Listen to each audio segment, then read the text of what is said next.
What the hell are you doing? What? That's Heinz ketchup. So? It's American. Buy French's. It's Canadian. We're in a trade war, you traitor. I'm sorry, I didn't know. Mrs. Butterworth? You were gonna buy American maple syrup? Okay, that costs way more. So does freedom. What the hell is that? My Timmy's. What? Timmy's is Canadian. Not anymore. It's Brazilian now. Buy second cup. Maybe we just don't buy coffee for a while. That's fair. So what restaurant chains are safe? Boston Pizza, New York Fries. Basically, if there's an American city in the name, it's probably Canadian. Cheetos? No. Hawkins. I like my cheesy soft. War is no time for soft cheese. Canada is hitting back hard after U.S. President Trump imposed a 25% tariff on Canadian goods imported into the U.S. Canadian consumers are now actively boycotting American goods, promoting domestic brands online and sharing lists of alternatives, from clothing and perfumes to electronics, construction materials, and cars. Many are canceling trips to the U.S., while Canadian Prime Minister Trudeau and local officials are urging Canadians to buy local and vacation at home. Canadian businesses are also joining the movement. Liquor stores in Ontario, Canada's most populous province, have already removed U.S. alcohol from their shelves, with Nova Scotia following suit. In British Columbia, Premier David Eby called for a boycott of liquor products from red states, and grocery stores have started using Made in Canada labels to help shoppers identify domestic goods. Ontario has also banned U.S. companies from provincial contracts and terminated its deal with Starlink, the satellite internet provider owned by Elon Musk's SpaceX. While Trump granted Canada a 30-day reprieve after signing an executive order imposing tariffs on Canadian imports following a call with Trudeau on February 1, 2025, the tariffs have shocked many Canadians, given the close ties between the two nations. More about that travel boycott, if you will. U.S. Travel Association warns of economic tourism disaster after thousands of Canadian tourists canceled trips in protest. Canadian travelers decided to fight back against the announcement by Donald Trump to impose the tariffs.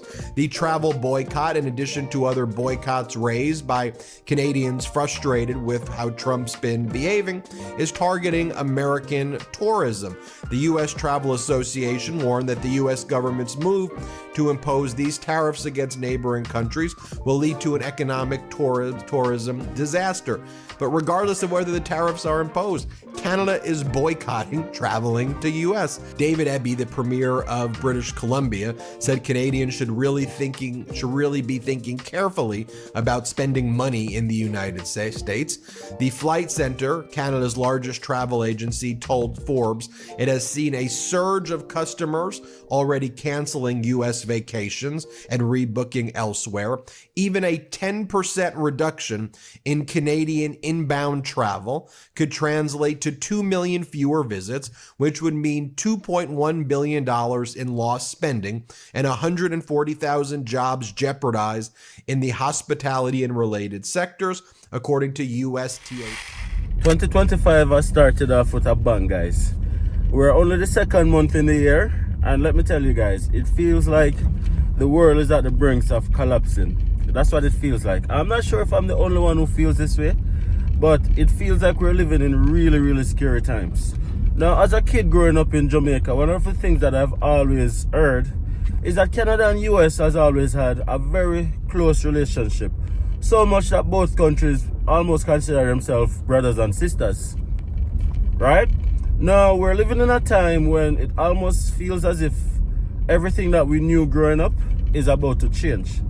Now, living in Canada now for the past 6 years, this is the first time I can really say that, honestly speaking, I don't know what the future looks like. I don't know what the future looks like, not because of anything that Canada is doing, but just because of the uncertainty that exists in the world right now. Now, if you guys haven't already heard what's going on, US has gotten a president by the name of Donald Trump. Now, Donald Trump has been in office for 3 weeks now. And over those 3 weeks, there's been so much uncertainty and almost chaos that's been going on because of all of the changes that's been proposing and some of which has been made. Not only internally from an American perspective, but changes that also affect many countries, including Canada. Now, whilst Canada and US shared a very close relationship over the years, Canada felt almost as if they should have been or would have been exempted from some of the changes that the US is making that is going to affect many other countries. Now, what am I talking about as well? The President of the US is proposing a 25% tariff on all goods coming from Canada into the US. Now, that's been put on pause for 30 days, but even though that's been put on pause, the president came out inadvertently and also mentioned that he's going to be putting a 25% tariff on all steel and aluminum coming from every country around the world into the US, including steel and aluminum from Canada.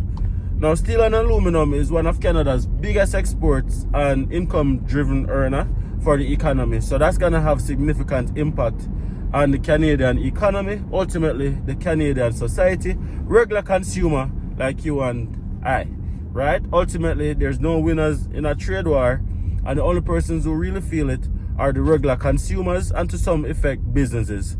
But let's be honest, businesses are not going to foot the additional costs that it costs them to produce or to distribute their products. It's going to be handed down to the consumer. That's just how it is. We learned that in principles of business from an high school level.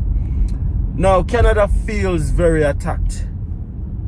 Now, Canada is one of the best countries that you can have as a neighbor.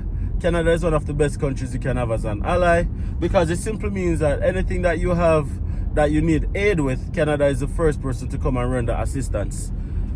Quite recently, America had that large fire in California where it was so out of control that they needed international help. And Canada was one of the first countries to actually show up and provide that level of assistance that's needed in time of chaos.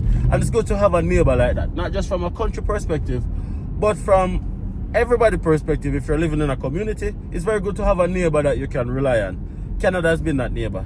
Now, Canada feels like that trust, that relationship has been hampered by the recent proposals that the president has been making. And notwithstanding that, there's been notion floating around that Canada should be the 51st state of the US, which in of itself I think is like just blatant disrespectful if I'm using my own words to explain how I feel about the situation, because you're no longer only threatening a trade war, but you're threatening a country's entire sovereignty. In 2025, we know that back in the day when Christopher Columbus was roaming and they were just conquering places and there were many colonies and so forth, so on. And we understand that that was wrong from an historical perspective. So are we then saying that in 2025 we're allowing these things to not only be happening but floating around in the space that there's a potential for these things to happen? Come on now.